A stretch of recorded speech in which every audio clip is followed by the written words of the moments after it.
Hey everyone, in today's video I'm going to be showing you my LEGO Torterra MOC. Torterra is the final evolution of the grass starter Pokemon Turtwig and was first introduced in the Diamond, Pearl, and Platinum Pokemon games.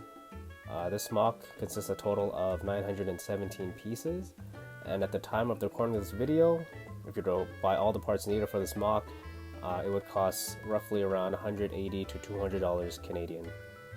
Please keep in mind that doesn't include shipping or handling, and the price may vary depending on when and where you buy your parts. I always recommend to source as many of the parts as you can from your own collection and then only buying the parts that you're missing. This will drastically reduce the final cost. If you're interested in building this MOC yourself, I have links in the video description below to both the parts file, which you can use to source the parts off Bricklink, as well as PDF instructions that shows you a step-by-step guide on how to build this MOC.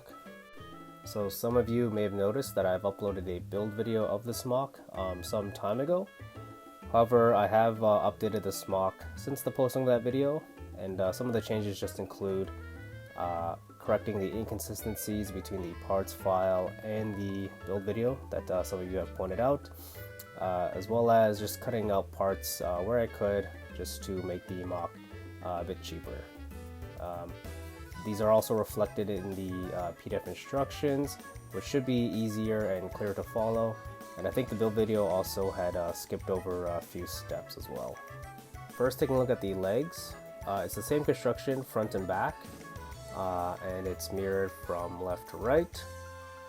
There's no posable knee or ankle joints, so the ankles are fixed at this angle, and you're only able to pose it at the shoulder or hip joints, and that's done using a mixed style ball joint piece. When I was designing this MOC, I referenced the official artwork and any 3D models or toys that are available online, just to get looks at different angles and the body proportions. So I want to make sure that the legs were wide enough to match those sources and also could withstand the weight of the main body. One of the changes to the design that I mentioned before was using the double wedge piece you see here, whereas in the build video I had used the 1x2 left and right wedge or notch pieces. And since they're attached using the mixed style ball joint, there's a lot of posability you can get out of the legs, so you can rotate it front and back, side to side a bit, so you can get into a sitting pose if you wanted to, like this.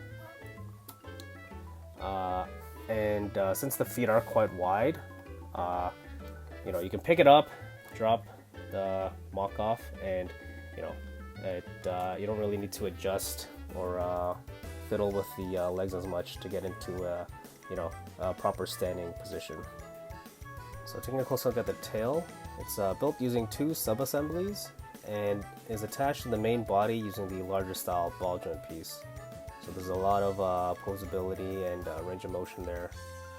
The end of the tail is done just using a slope and inverted slope piece, and then the main portion of the tail uses a similar building technique that I used for the legs, where the interior is brackets and attached with plates, which allows me to build on all 4 sides.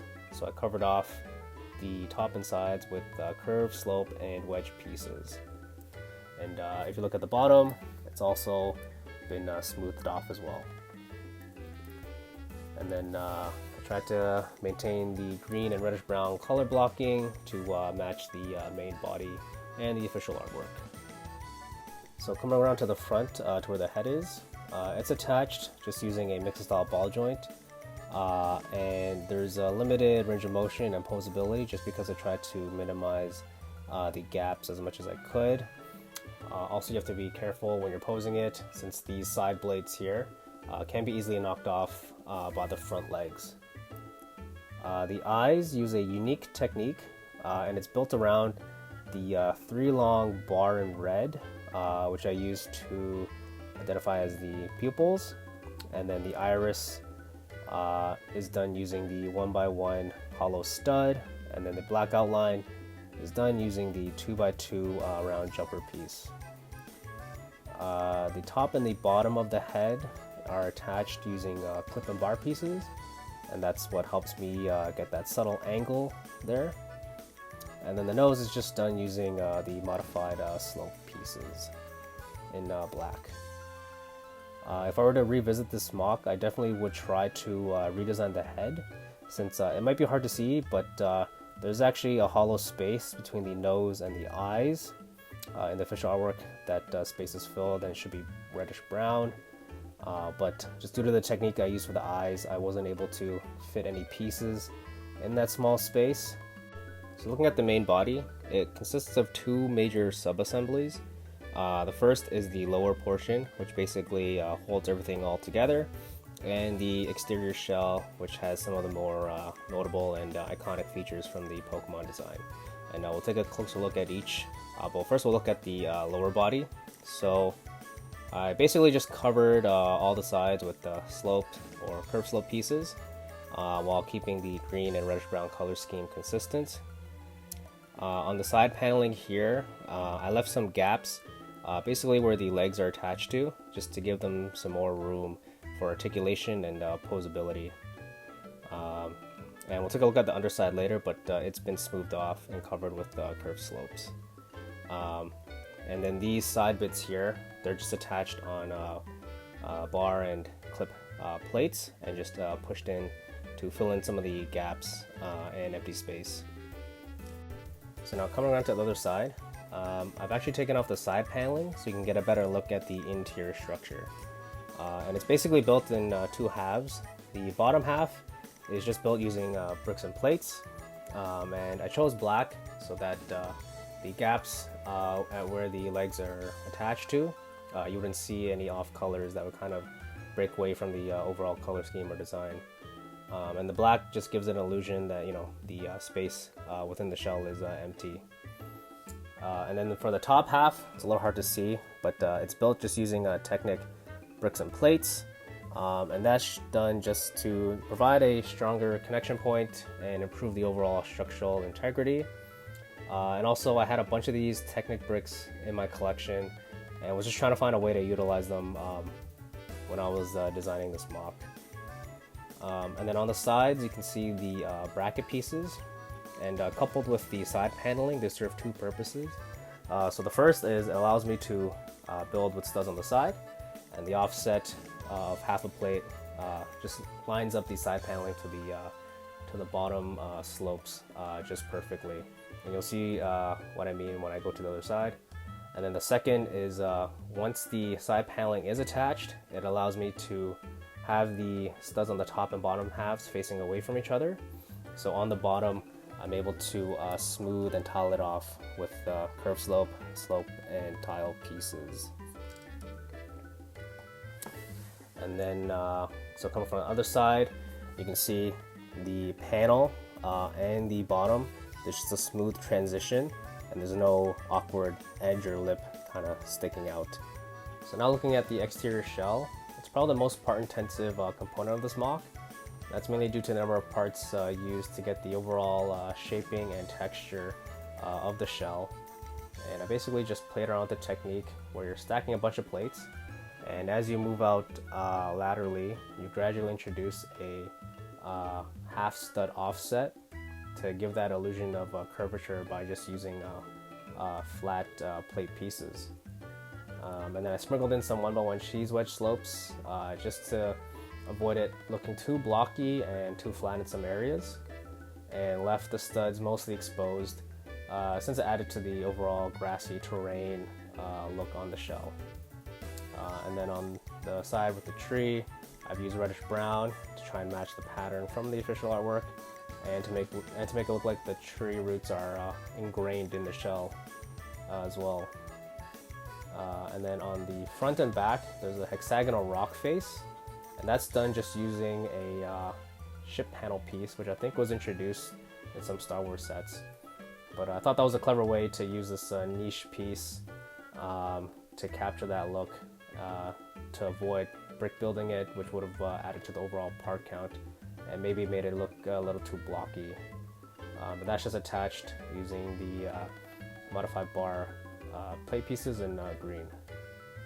And then looking at the side with the mountains on the left and right side are both the same, with the middle being slightly bigger, and it's just covered with some green slope and wedge plate pieces to give that suggestion of vegetation or moss that's growing on the side.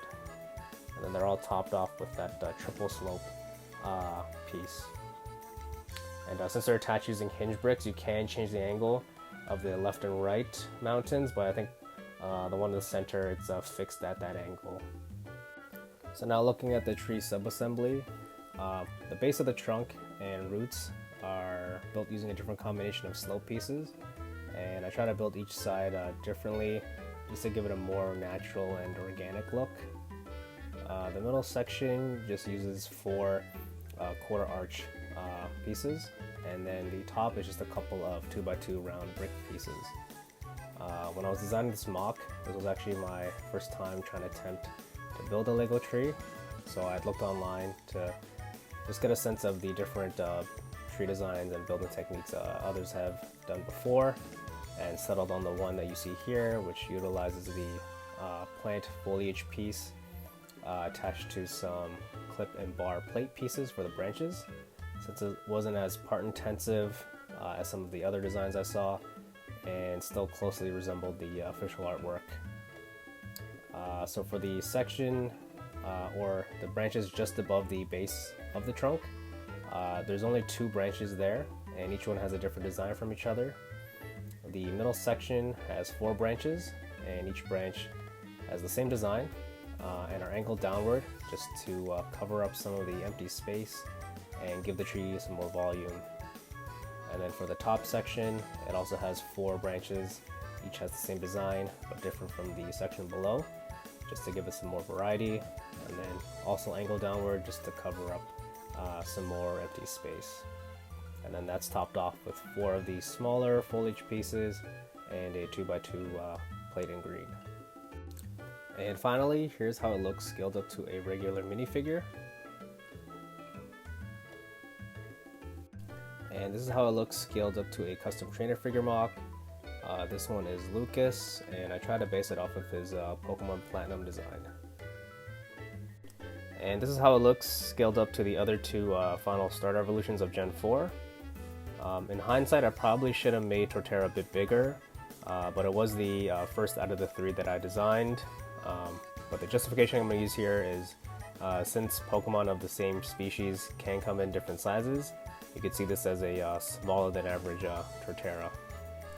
So that's pretty much it for this video. Let me know down in the comments below your thoughts about this MOC, what your favorite parts are, if there's anything you want to change, as well as what else you want to see me cover in these review videos.